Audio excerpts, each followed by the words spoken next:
Good afternoon. It's 5:22, 102 degrees, and you go about 2 miles in that direction and it's about 103 to 105. 2 miles in that direction is either to the south or to the west, and it's pretty nasty. I just wanted to make a short video because I've had a kind of a busy day. I was just chatting with Bruno too, and one of the driver that took me to, we made a good, and the one that brought me back, because she was born or developed RA, rheumatoid arthritis, early in life, and after a quick chat, I told her about all them horrible drugs, and she goes, yeah, and told her, I'm compressing a lot here, is that to stick to the cannabis. I noticed I picked up a number of, quite a few, because the fake channels were popping back up as a public deal, and then wouldn't know it. And then one guy he looked like he was clean, made a stupid remark, and you're gone. But it seems like I'm picking up momentum amongst the younger crowd here, because perhaps in part is because I've been smoking hemp, good legal hemp I still got one, and that was the medicine of choice of my generation, and pretty much of a new generation. Most of them, they don't really want to be they don't like that getting hammered and throwing up, and they don't like alcohol, they don't like meth, pot is their preferred, because pot gets you in the mood for everything. So let me get to the point, was that the young man who gave me a ride, and I took a wait and save, so he wasn't making much, but they probably still give him a majority for, and on the way up there, I pretty much didn't have to introduce myself. He said he was a regular watcher, and I could tell that he had, and then he started telling me his story, which fits right in line with a couple of the principal elements of this show. Number one of which is that mood is everything. He was telling me about the fact that he had a civilian, high-paying, six-figure contract job, I think for the DOD or something, and his wife had a real high-paying job. I think it was 6 figures and stuff. And I think during the process they'd had a baby. It was one of the things that kind of made them change their mind. And he was saying is like, he's kind of repeating what I said. Is what good? He said, now I got this money, I can buy her any purse, I can buy her Jimmy Cho's, I can, Jimmy Cho's, but what good is it if we never have any time for her to wear it or go out in the public? It's just, we got the money, but don't have the time to enjoy each other. And that's what it's all about, is that some of the happiest times of my life, I've been flat broke, but I essentially have all that I need, especially in one case, the number one thing, which is silence and separation from humanity. And it's really so invigorating to run into a person who had already on his own had the wisdom to change his ways before hearing me talk about, going through those changes. My mind is going through them changes. And now he and his wife are happy. They have time to spend with each other and their child, and they're making plenty of money.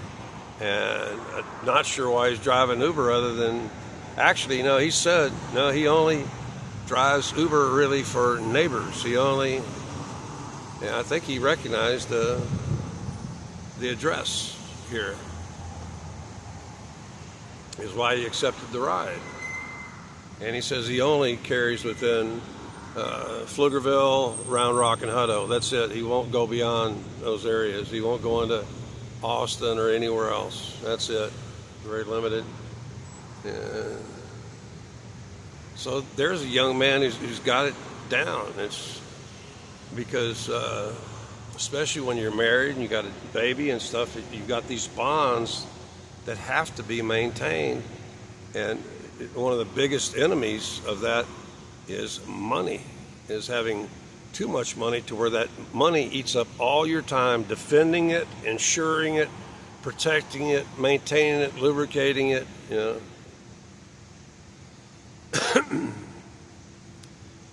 For those of you who don't have, and if are dreaming of having everything you want, which is actually most Americans, I can tell by my analysis of YouTube, and even I was analyzing another channel, and as soon as they went to this, actually the Chinese chick, I think it's Chinese or Japanese. As soon as she went to all just nothing but shopping, all of a sudden her views exploded. Some of you truly do just sit around, you know, just shopping for these things that you don't really need. And you just, it's that consumerism that, you know, will drive you nuts. When you really get to a point in life where you really realize that you don't need everything, and that especially, like I'm sure he caught that one too. Yeah, that's what he asked me. Is it? That's how it went off. Is did anybody ever out of nowhere? He kind of asked me, did they ever find out who stole your stuff? And I said, no, I'm pretty sure it was my evil brother Rolf. So he was. This is a regular viewer. I didn't even, you know. And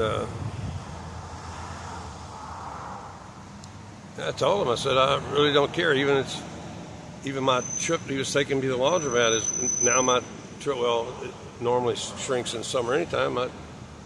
You know, all he really did was relieve me of the burden of property that was, you know, causing me a lot of pain to maintain it. You know, keep it clean and stuff like that. And so, mood is everything. And for those of you with mood disorders, particularly depression, anxiety, it also helps with anxiety too, despite what they think a whole other. The GABA drugs do, Xanax does help with is the best anti-anxiety, but I strictly tell people to never abuse Xanax.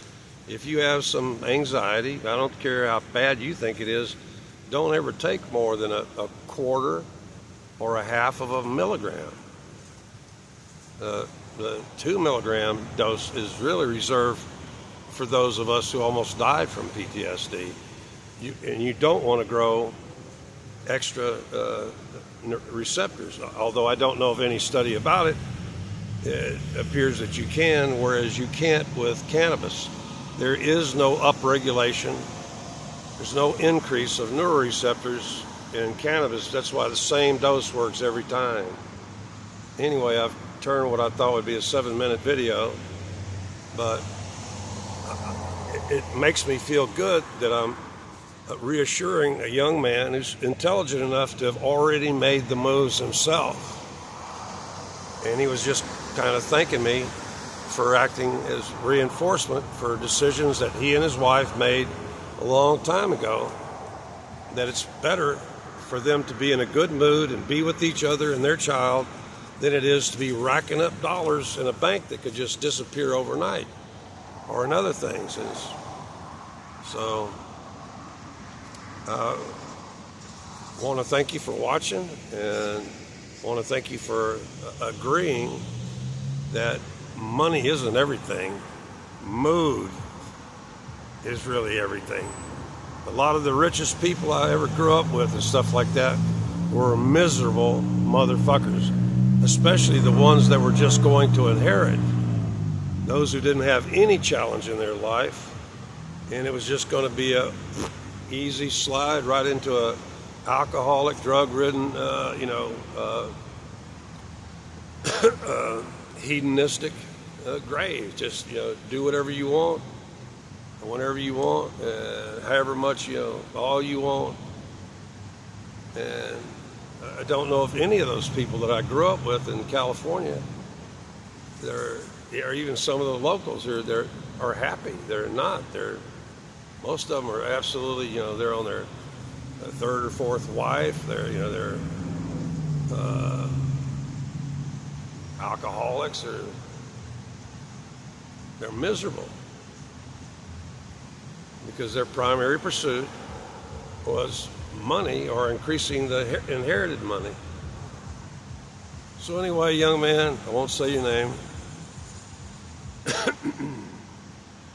Thanks for figuring it out without my help. You figured it out. You're not the stupid kid. You figured out that all that money doesn't do you a bit of good if you don't have any time to enjoy it with either yourself or with your loved ones. Even if you're a solo person, what good does it? I've done it, but strictly for the money and wasn't in any kind of relationship. I've done that 24/7, 365 on call, making racking in the money. And what a fucked up, sucky life. I'll let you guys go. It was so pleasant to run into somebody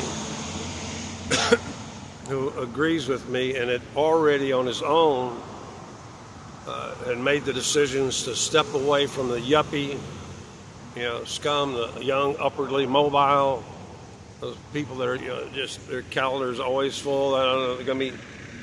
Can we meet can I talk to you at 2 to talk about the later? No, they stepped away from that. They got it under control. Still got plenty of money, and meet all their, they're healthy, happy, and they're in a good mood. Just remember, mood is everything.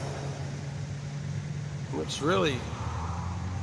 one of the primary elements of this channel, is trying to teach people that mood is everything. Even if you're, look at it. I've been living under this tree for 3 years. I've been homeless for 5 years, but you got to admit, my mood is pretty good. Why? Because part of that is just my own nature. To be an irrepressibly comedic person who finds hilarity in almost everything. I watch people all day long, and they're just an endless source of hilarity. I can name several things that happened today that where people were trying to help me or something like that, and all they were doing was just acting and appearing to everybody else to be really stupid and not really thinking about the fact that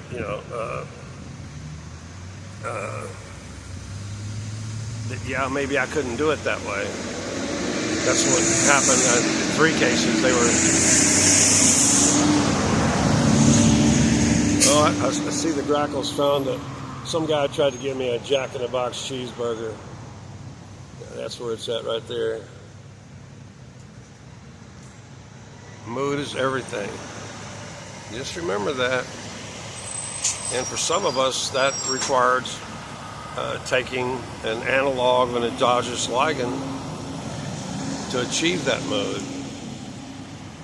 And it absolutely should be legalized. They tell me that I'm going into 15 minutes here. According to one report, the Trump's rescheduling it to a 3 makes it possible, apparently, in some states for doctors to actually prescribe it to you.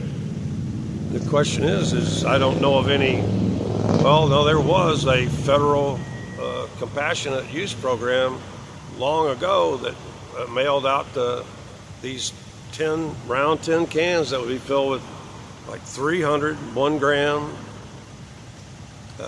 Robert R. or something was one of them. He had bad glaucoma. So they may actually have a source, I'm sure. But Trump, that's still far from just outright making it legal, which would actually cause pharmacy stocks to just plummet. once people know they could grow their medication in their backyard, you know, and the people investing in big pharma, and that would be a good thing, because then big pharma would have less money to experiment with your life and give you drugs that don't work. Remember, I specialize in analogs of endogenous ligands.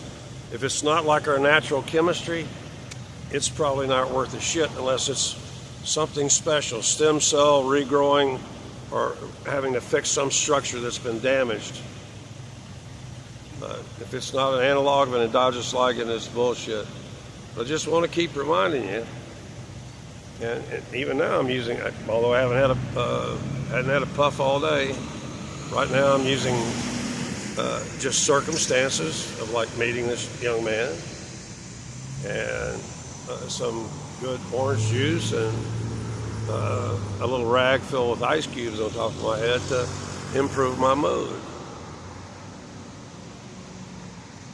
And also the pain relievers improve my mood, because otherwise I would have just this crushing pain.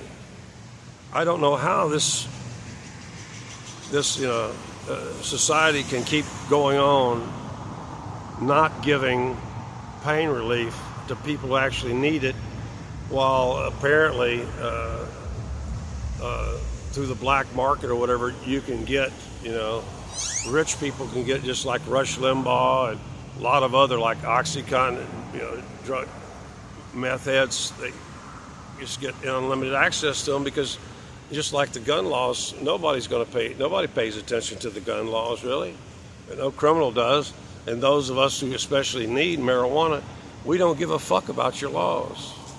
Just remember, mood is everything. And if you have to roll it up into a little cigarette or something and smoke it, I don't have a problem with that, because it's scientifically correct and does help the mood. Mood is everything. Try to make your life's decisions based on that.